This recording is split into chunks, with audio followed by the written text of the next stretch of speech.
Hello, darlings. You've all heard of Marilyn Monroe.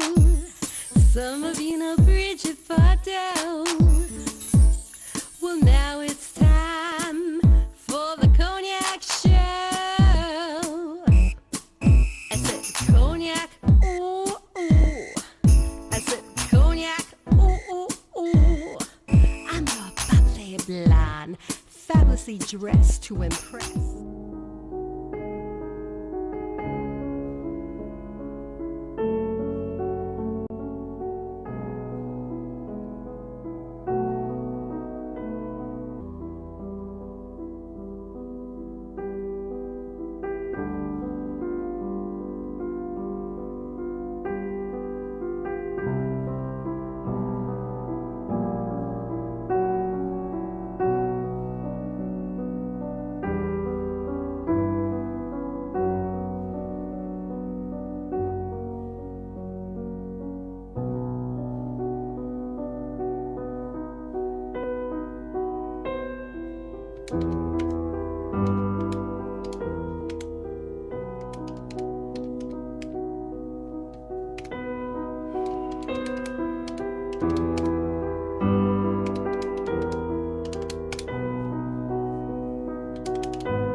Welcome back. I'm Cognac Wellerlane, and we are here at the World Bar, located at 845 United Nations Plaza.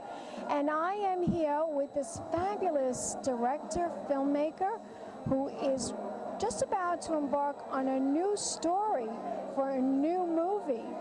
Introduce yourself to the camera, darling. Hi, my name is Richard Stachura. So, Richard, darling, tell my audience, you've been working diligently on several scripts. You've been writing the dialogue. You just did a show called, you just did a film, a recent independent film called Despair. And now you're working on a new movie. But tell my audience a little bit about what we are seeing right now on the internet, on YouTube. You put it on YouTube, right? Despair. Despair I wrote, I was actually on the internet and I was reading about a guy I know that committed suicide because he had financial issues. So I thought there was a way that I could have, you know how sometimes you feel like you could have done something to help somebody, like talk to him or something. So being that he already passed on, I decided why not just write a movie about somebody in a situation where they're distraught and under a lot of... They really find it's really people that think that they just don't have any other alternative. Right, yeah, they're just at the end of their ropes, and they just, you know, they end up killing themselves. So what I did is I wrote this movie called Despair, and it had a message in it. My message was to never give up hope. Something always can come at the last minute and change your life for the better if you just hang in there. So that's basically the story I wrote about this couple that was financially, you know, they were strapped financially. The house is for sale, and the character... Just about to lose everything. Right, and the character, Eddie Callahan, was the actor. He played the part of Eddie. And he kills himself, but you don't know that until later on you find that part out. That's right. We don't want to tell people too much about it because we want them to look at it on YouTube. Right. But it was such an interesting film to see on YouTube. It's so amazing that now everybody's doing that. They're putting everything into even independent films on YouTube. Yeah. Now, what made you do that? What made you, instead of like putting it in the theaters, doing a theatrical release, what made you want to put this on YouTube? Well, first I put it on YouTube. I wanted to see what kind of impact it would get, right? Right. Well, I put the rough cut on there first because I wanted people's feedback on what the strengths were and what the weaknesses were and what I needed to improve on in the editing part of the movie. So I got a lot of good feedback from a lot of people, and so people crying. You told me that you even got tears. People were actually crying. Before we even did the final cut, I had people saying that they were crying when they were watching it. So what we did is we just worked on some of the weak areas of the movie, made it better based on the feedback that we got, and now I think we're spot on with the results.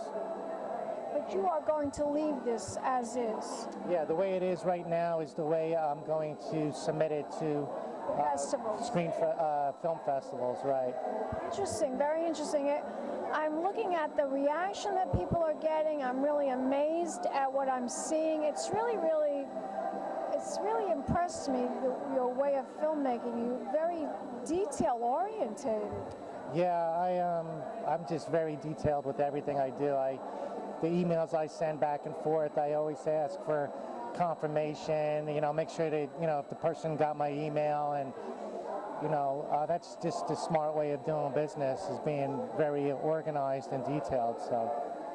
But I noticed that even in the film, I mean, you depict things that other filmmakers just don't capture. You capture, like, the house, the for sign sale. Right, yeah. You know, I wanted so when people watch it, they feel like they're actually there in the house. I did feel that way. Yeah. I actually felt that I was like a witness to everything that was going on between the couple that are interacting with one another. It was really amazing how you portrayed the whole film, how you showed the emotions. The film is very emotional. Yeah, that I actually got from reading a book written by Richard Stachura, I think his name is. He's writing a biography. He wrote a biography of Clint Eastwood, and in the one part I really admired was the fact that Clint Eastwood is very. He doesn't have much dialogue, and everything is based off of your physical expressions. So I wanted to kind of follow that, and I had Ed just do a lot of the just emotions and with his face, just like showing like he's in actual despair, and he's sorry for what he did. So his face pretty much says everything. His words don't say much. There isn't much dialogue in the movie, so it's all really just an emotion, the mood, the music, the lighting, it all comes together. Well, you did a beautiful job on the film. You really, really did. And I can see that by just looking at what people are writing on the comments section of this film. Now, you're working on another project, too. Right. Tell my audience about the next project that you're working on. Well, the next project, Billy Landis saw my movie, and he talked to Eddie Callahan, and Eddie called me and said, call this number, it's Billy, he wants to talk to you about another project. He really liked your movie, and he likes the way you direct and the way you write. So I called Billy on the phone, and he was telling me that he wanted to work with me on a project called Unfinished Symphony, and it's a psychological thriller.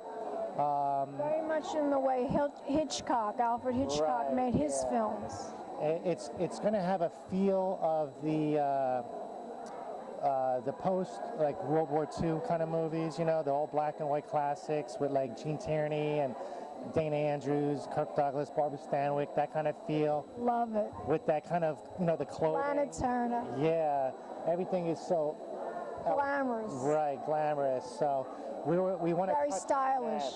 Yeah, we want to just bring back that old great classic feel to our movie. So we just finished the treatment, and I'm going to start writing the screenplay for it probably like next week. It sounds very, very exciting. It really, really does. But tell my audience, what made you want to become a filmmaker?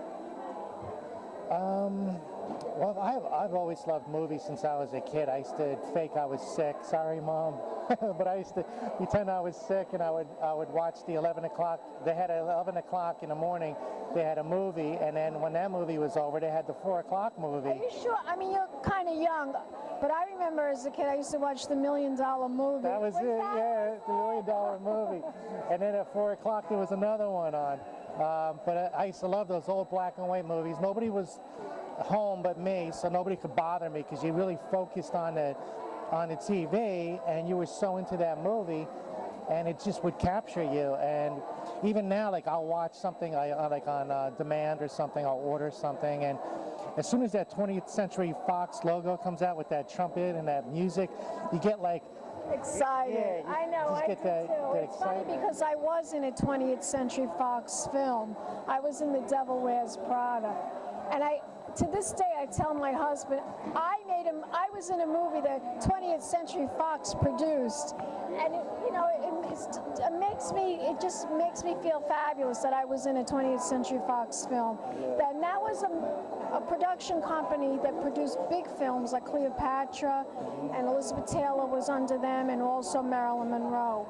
So to be paid by 20th Century Fox, that's a good thing. YouTube, yeah. And we're going to enter it in San Francisco Shorts on the West Coast. Tribeca Film Festival, you know? Tribeca, I think I might have missed the date on that, but definitely the Hamptons. Hamptons Film Festival, you have to submit it to them. I know they'll love it. I know it. I just feel it in my blood. But I want you to tell my audience, where can they go to find out more information about you as a filmmaker and as a screenwriter? I'm on Facebook, so if you type in Rich Stachura, Stachura, you can find me on Facebook, or you can always email me at rich_Stachura@yahoo.com. Let's toast, darling. Let's toast. To show business and movies, right?